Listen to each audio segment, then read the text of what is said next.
అదే RTV app వార్తల్ని క్షణాల్లో చదివే అవకాశం ఉంటుంది. ఒక న్యూస్ పేపర్, ఒక టెలివిజన్ ఛానల్ మీ చేతుల్లో ఎప్పుడూ ఉంటాయి. చంద్రబాబు నాయుడు గారి నాయకత్వాన ఎన్డీఏ ప్రభుత్వం ఉంది.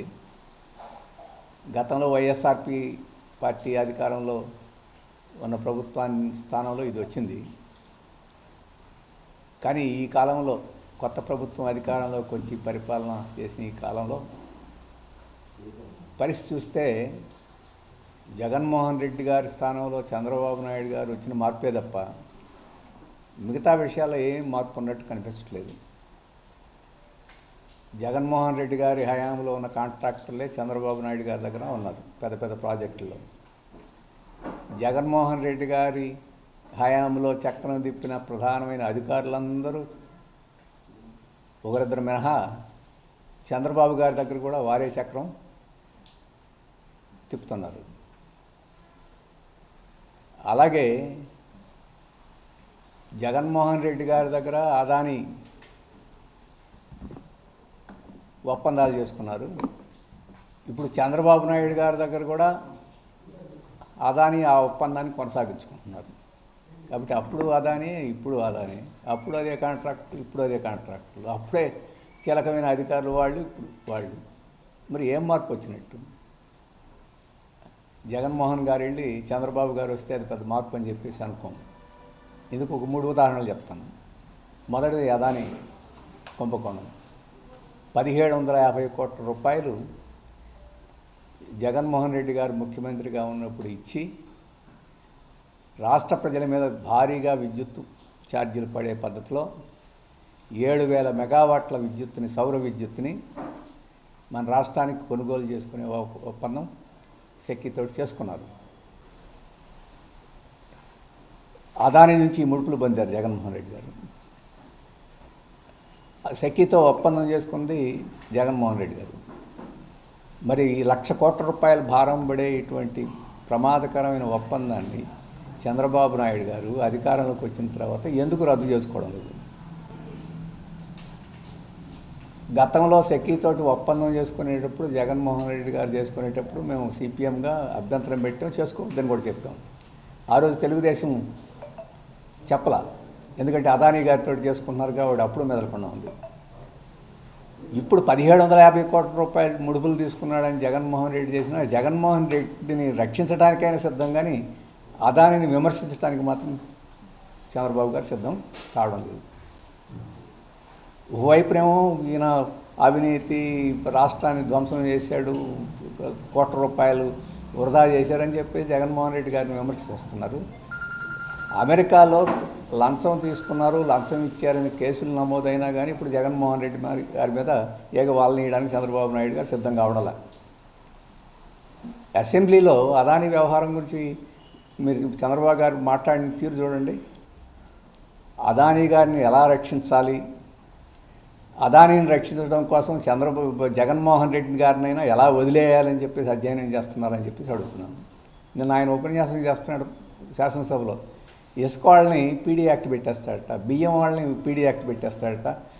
మంచిది, వాళ్ళందరూ అవినీతికి పాల్పడి బీడీ, కానీ ఇది వాటితో పోల్చడానికి పనికొచ్చే అవినీతి కాదు. ఇది కొండలుగా ఉన్న అవినీతి. అటువంటి అవినీతిని ఎందుకు వదిలేస్తాడు?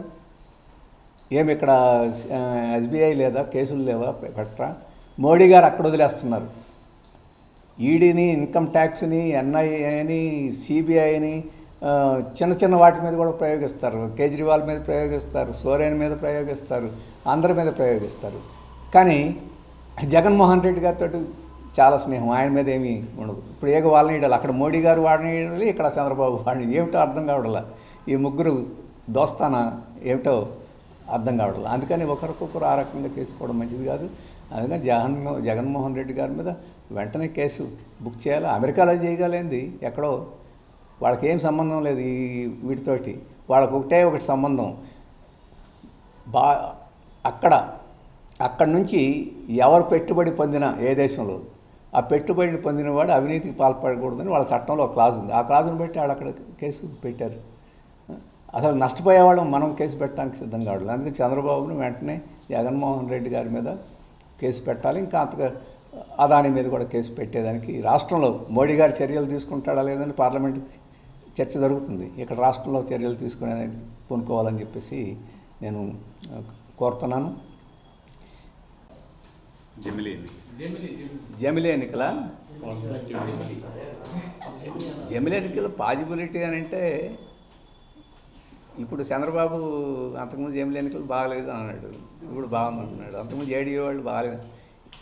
రేపు వీళ్ళందరూ మళ్ళీ అడ్డమరికి మళ్ళుకున్నారనుకో వెనక్కిపోద్ది. జమిలీ ఎన్నికలు అనేది ఇప్పుడు ప్రజాస్వామ్యాన్ని రద్దు చేయడానికి పనికి వచ్చేది. దాన్ని అంత సులభంగా ప్రజలు అంగీకరించారు, వాళ్ళు కోరుకుంటారు. 50% పార్టీ ఇవాళ అంగీకరించి నిన్న అంగీకరించిన ఇప్పుడు వ్యతిరేకిస్తున్నాయా? అందుకని ఆ సమయంలో జనరల్గా ప్రాంతీయ పార్టీలు నాశనం అయిపోతాయి. జమిలీ ఎన్నికలు వచ్చిన తర్వాత వాళ్ళకి ఏ పాత్ర ఉండదు. కాబట్టి ఏ ప్రాంతీయ పార్టీ కోరుకొని చేసుకోరు. ఇప్పుడు అవసరం కోసం చంద్రబాబు అంటున్నాడు. రేపు మళ్ళీ అంతకుముందు చంద్రబాబు భజన చేసి మళ్ళీ తర్వాత విమర్శలు చేసిన సందర్భాలు లేవా బీజేపీ? ఇప్పుడు అనుకూలంగా మాట్లాడుతూ రేపు వ్యతిరేకంగా కూడా మాట్లాడచ్చు. జనరల్గా ప్రాంతీయ పార్టీలకి చాలా నష్టం కాబట్టి ఉండవు. మేము కూడా జమిలీ ఎన్నికలు ఎందుకు వద్దంటే అది ప్రజాస్వామ్యం ఇంత భారతదేశం ఒక తాటి మీద ఉంది అని అంటే కొంత వెసులుబాటు ఎవరి అభిప్రాయాలకి ఎవరి రాజకీయాలకి దేశంలో అవకాశం ఉంది కాబట్టి ఈరోజు ఐక్యత కొనసాగుతుంది. లేకపోతే ఇంత కాంటినెంట్గా ఉండే దేశం, ఇన్ని తేడాలు ఉండే దేశం ఒత్తిడి చేసి విభజన అయిపోద్ది. ఆ రకంగా మనకి ఫెడరల్ స్ట్రక్చర్ అనేది, సమాఖ్యవాదం అనేది మనకు రక్షణగా ఉంది. ఇప్పుడు ఆ సమాఖ్యవాదాన్ని నాశనం చేశారంటే ఉంది. ఈ జమిలీ ఎన్నికల సమాఖ్యవాదాన్ని నాశనం అవుతుంది. అందుకనే ఆ ప్రమాదకరమైంది. అంత సులభం కాదు. ప్రజలు దాన్ని, పార్టీలు దాన్ని అంగీకరించు. వాళ్ళు చెప్పేది ఖర్చు తగ్గుద్ది, అభివృద్ధి పెరుగుద్ది, ఇవన్నీ హంబక్కు. ఎందుకంటే ఒకేసారి ఎన్నికలు ఇప్పుడు 7 దశల్లోనే ఎన్నికలు పెడితేనే ఇబ్బంది అంటున్నారు. మన పార్లమెంట్ ఎన్నికలు 7 దశలు పెట్టారు. ఇప్పుడు దాన్ని తీసుకొచ్చి ఒక దశలో పెడతామంటున్నారు. 7 దశల్లో ఈ పారామిలిటరీని ఈ దశ తర్వాత అక్కడికి పంపుతున్నారు. ఒకేసారి జరిపితే ఎంతమంది కావాలి? అలాగే ఈ మిషన్లనే శాసనసభకు వాడుతున్నారు, పార్లమెంట్కి వాడతారు, ఇంకోటి వాడతారు. అన్నీ ఒకసారి పెడితే ఎన్ని మిషన్లు అదనంగా కావాల్సి ఉంటుంది. అందుకని వాళ్ళు చెప్పేది ఖర్చు తగ్గుద్ది, సిబ్బంది తగ్గుద్ది, ఇవన్నీ అంబకు జరగవు.